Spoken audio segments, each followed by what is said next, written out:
साथियों, कल्पना कीजिए कि आप एक सुपरमार्केट में खड़े हैं। नमस्कार। आप एक सुपरमार्केट में खड़े हैं और उस सुपरमार्केट से आपने खरीदा क्या? 2 पैकेट तो आपने जो है 2 पैकेट आपने चिप्स खरीद लिया।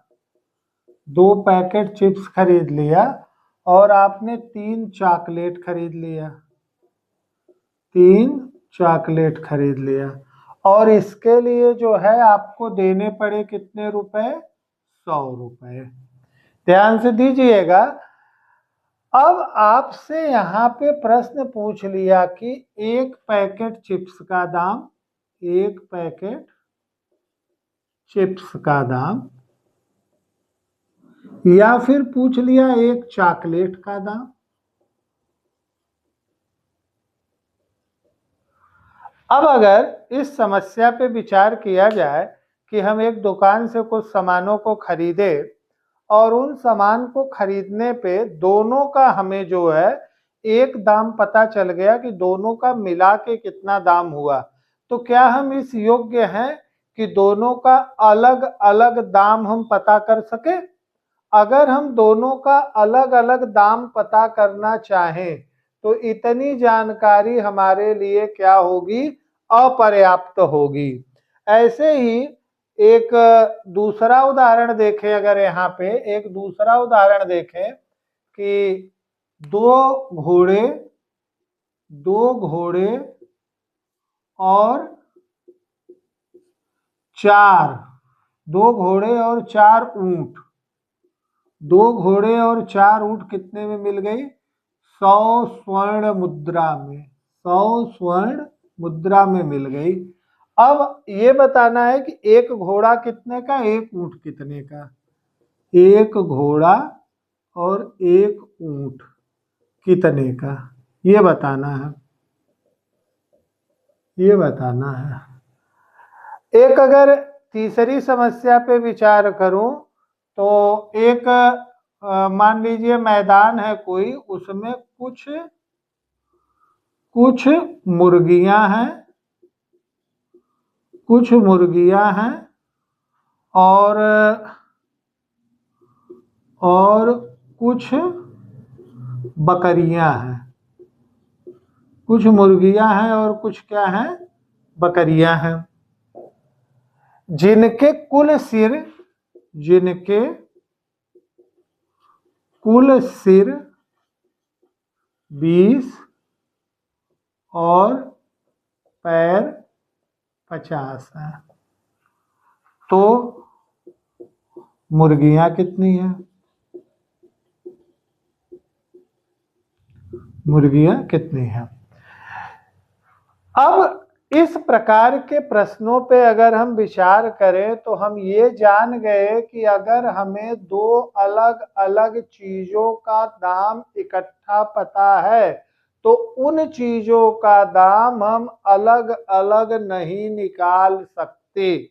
अलग अलग नहीं निकाल सकते, क्योंकि यहाँ पे जब अलग अलग दाम निकालना हम चाहेंगे तो कोई ये कह देगा कि भाई मान लो हम जो है चिप्स का पैकेट 20 रुपया में खरीदे और चॉकलेट भी 20 रुपया में खरीदे, तो हमारा ये जो है 2 चिप्स का पैकेट और 3 चॉकलेट का मिला के 100 हो गया।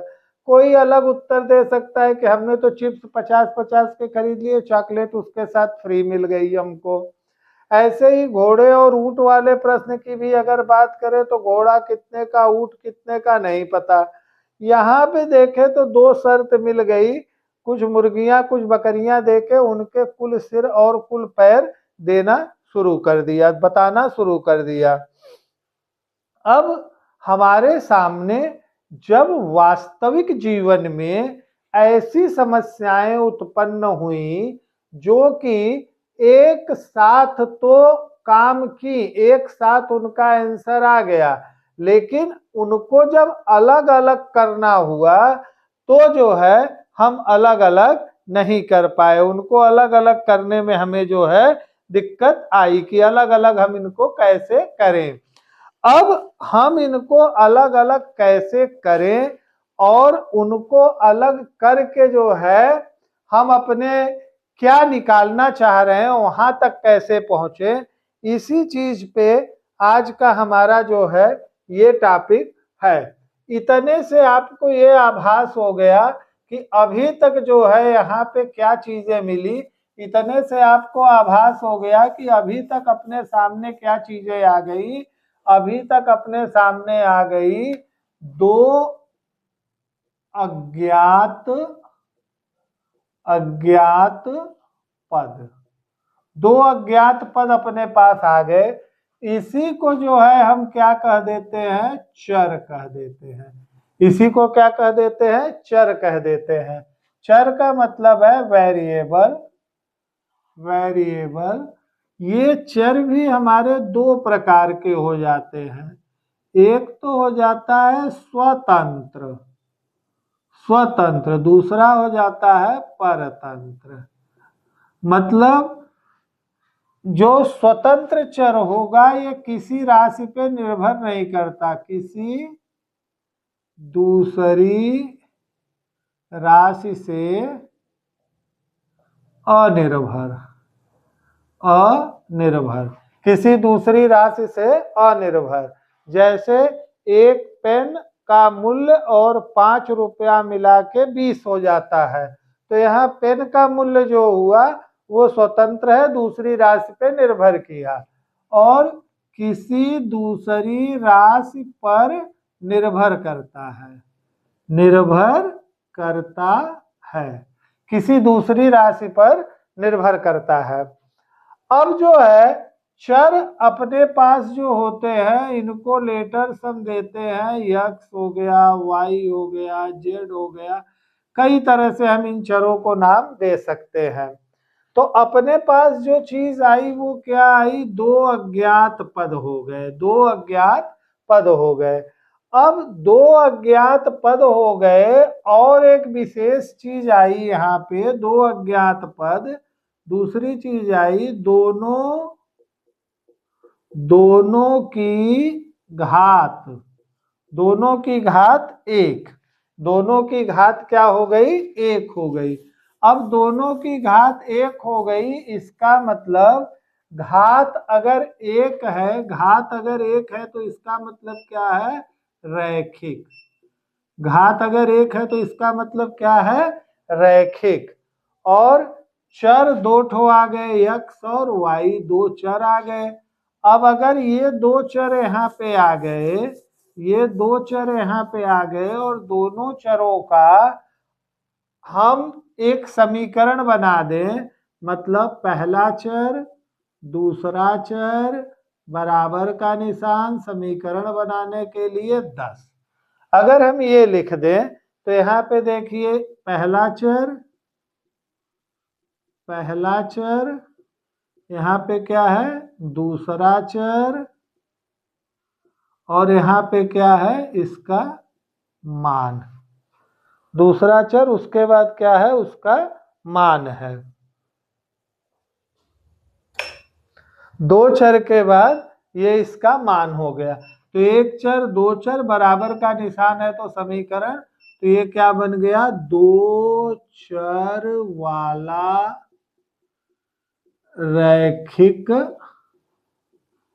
समीकरण। दो चर वाला रैखिक समीकरण। अब आपने देखा, अभी हमने कहा दो चिप्स और 5 चॉकलेट मिला के कितने के हो गए, 100 रुपए के। तो पहला चर चिप्स को अगर हम एक्स मान लें और दूसरा चर चॉकलेट को वाई मान लें, तो इसका योग कितना हो गया, 100 रुपया। तो क्या अब भी हम जो है दो चर वाले एक समीकरण को प्राप्त करके ये पता कर सकते हैं कि x और y का मान कितना होगा? अभी भी साथियों हम पता नहीं कर सकते। अच्छा, अब अगर हमारे पास दो चर का रैखिक समीकरण हो गया, दो चर वाला रैखिक समीकरण हमने प्राप्त कर लिया जिसमें दो चर हों और उनसे हमने समीकरण भी बना लिया, तो इसके कितने हल हम निकाल सकते हैं?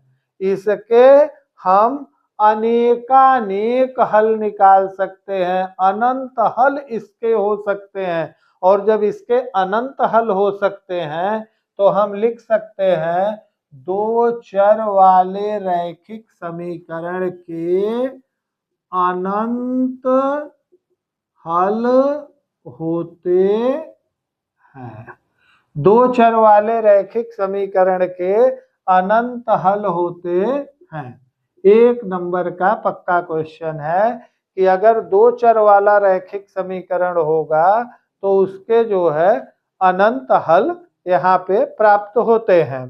अब अगर दो चर वाले रैखिक समीकरण को लेके उसकी प्लॉटिंग कर दी जाए, एक कोऑर्डिनेट ज्योमेट्री का बना दिया जाए सिस्टम, एक कोऑर्डिनेट ज्योमेट्री का सिस्टम बना दिया जाए जिसमें निर्देशांक तल, हाँ निर्देशांक तल जो है, निर्देशांक तल जो है वो ले लिया जाए। तो निर्देशांक तल आप ये देख रहे हैं ये होते हैं। तो कोई भी जो रैखिक समीकरण होता है ये सदैव सीधी रेखा देता है। क्या देता है? सीधी रेखा देता है। इसका मतलब ये हुआ कि दो चर वाले रैखिक समीकरण जो हुए कौन कौन सी चीजें लेके आएंगे? दो चर वाले रैखिक समीकरण में पहला नंबर आएगा दो अज्ञात पद होंगे, दूसरा नंबर आएगा दोनों की घात क्या होगी? एक होगी, तीसरा एक बराबर का निशान आएगा, चौथी चीज क्या होगी? इसका ग्राफ खींचेंगे तो सीधी रेखा हमेशा मिलेगी, और पांचवी चीज क्या होगी? इसके अनंत हल होंगे। इसके क्या होंगे? अनंत हल होंगे। अब जो है अगर ऐसी स्थिति अपने सामने आ गई कि दो चर वाले रैखिक समीकरण से हम अभी तक इतनी जानकारी इकट्ठा कर पाए। नंबर एक हमने इकट्ठा किया दो अज्ञात पद, दो अज्ञात पद नंबर एक ज्ञात कर लिया। नंबर दो ज्ञात कर लिया दोनों की घात एक, दोनों की घात एक। नंबर तीन ज्ञात कर लिया समीकरणबद्ध, समीकरण रूप में, समीकरण रूप में। नंबर तीन ग्राफ रूप में, ग्राफ रूप में, ग्राफ रूप में ग्राफिकल रिप्रेजेंटेशन कर दिया। अननोन वैल्यू हो गई, पावर वन हो गई, इक्वेशन फॉर्म आ गया, ग्राफ रूप में आ गया, और अनंत हल, अनंत हल, अनंत हल हो गया। इसका मतलब क्या दो चर वाला रैखिक समीकरण हल नहीं हो सकता?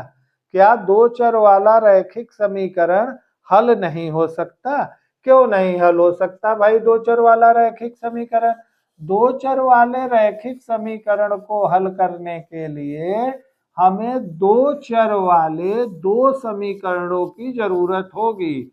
दो चर वाले रैखिक समीकरण को हल करने के लिए हमें दो चर वाले दो समीकरणों की जरूरत होगी। अगर दो चर वाले दो समीकरण अपने पास आ जाएं तो हम दो चर वाले रैखिक समीकरण को सॉल्व कर सकते हैं। अब देखिए अगर दो चर के दो रैखिक समीकरण अपने पास आ जाएंगे तो पहले समीकरण से ये सीधी रेखा मिलेगी, मान लिया दूसरे समीकरण से ये सीधी रेखा मिल गई, तो जहां पे ये दोनों काटेंगी यही इसका उत्तर भी बन जाएगा। इसका मतलब दो चर वाले समीकरण को हम ग्राफिकल रूप से भी रिप्रेजेंट करके आपको दिखा देंगे। अब बात आती है कि दो चर वाले रैखिक समीकरण की आवश्यकता तब पड़ी जबकि हमें जो है दो अज्ञात राशियों में संबंध निकालना था। दो अज्ञात राशियों में संबंध निकालना था तो दो चर वाले रैखिक समीकरण की हमें आवश्यकता पड़ी। और ये भी आवश्यकता कैसी? ये आवश्यकता ऐसी है कि हम जो है दो समीकरण यहाँ पे लिखें। कैसे लिखें भाई? मानक समीकरण क्या लिखते हैं? a1x plus b1y plus c1 बराबर 0। अब यहाँ पे क्या हो गया, दो ठो चर हो गए, एक्स वाई, और ए बी सी जो है वो हमारी वास्तविक संख्या हो गई। यहाँ पे चर जो है एक्स वाई और ए बी सी वास्तविक संख्या, वास्तविक संख्या।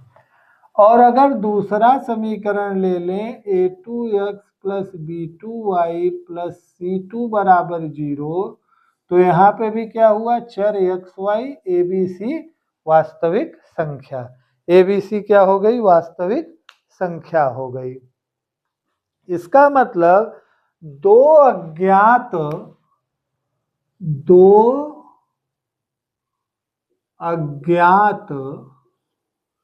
चरों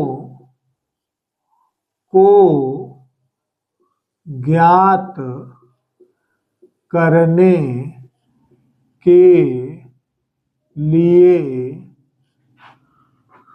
दो चर वाले रैखिक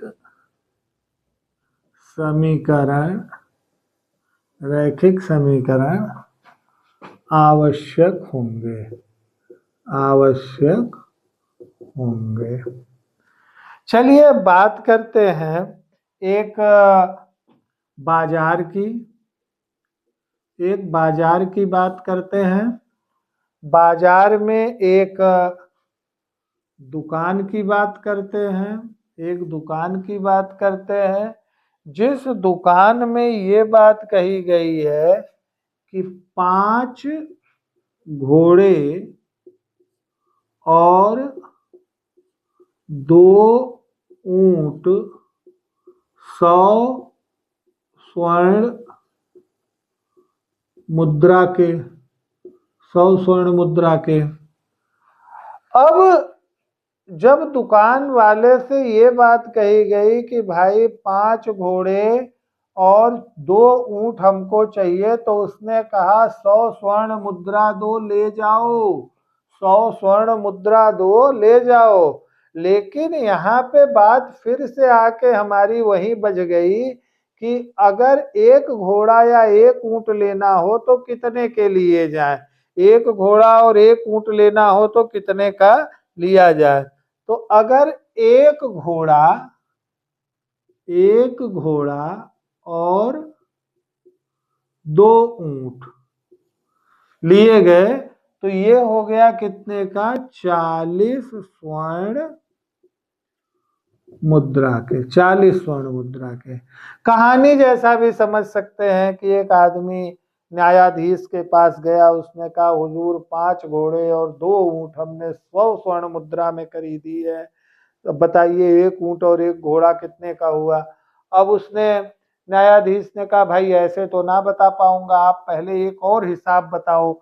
तो एक हिसाब उसने और बताया कि एक घोड़ा और 2 ऊंट 40 स्वर्ण मुद्रा में मिल रही है, एक घोड़ा और 2 ऊंट 40 स्वर्ण मुद्रा में मिल रही है। अब एक घोड़ा एक ऊंट का दाम बताओ। तो निश्चित रूप से अब जो है उसने बता दिया। अब उसने क्या कहा, यहाँ पे उसने घोड़े के लिए यक्स का यूज कर लिया 5 यक्स, और ऊंट के लिए जो है वाई का यूज कर लिया 2y, बराबर कितना हो गया, 100 के हो गया।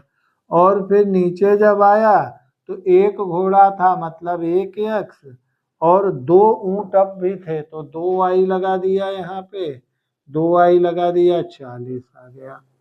अब इसको सॉल्व कर लिया तो माइनस माइनस माइनस ये कैंसिल, 4x बराबर 60, यक्स बराबर 15। इसका मतलब एक घोड़ा तो मिला कितने का, 15 रुपए का। एक घोड़ा कितने का मिला, 15 रुपए का। तो अब 2 ऊंट का भी पता लगा लेंगे, 15 यहाँ से घटा दिए तो y की वैल्यू निकल आएगी।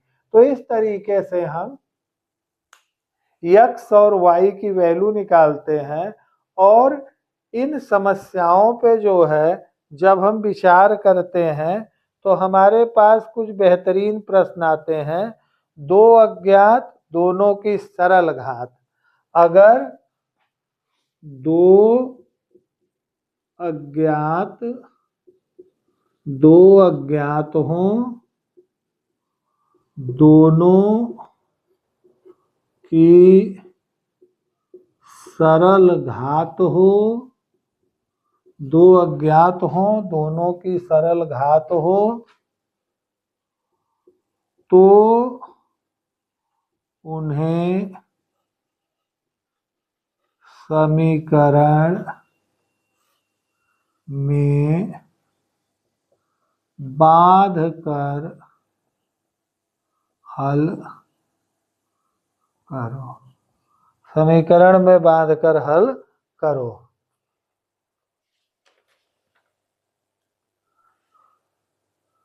अब एक प्रश्न उठाते हैं हम इसी के साथ ही। CTET 2019 का आया हुआ प्रश्न है। CTET 2019 का आया हुआ प्रश्न है। ये प्रश्न कह रहा है 2x + y is equal to 11, 2x + y is equal to 11 और x + y is equal to 8, x + y is equal to 8। Solve कर लेंगे। सॉल्व करने की इसकी कई विधियां अपने पास होती हैं। ये आ गया x, ये आ गया 3, x बराबर 3, तो y बराबर 5, y बराबर 5।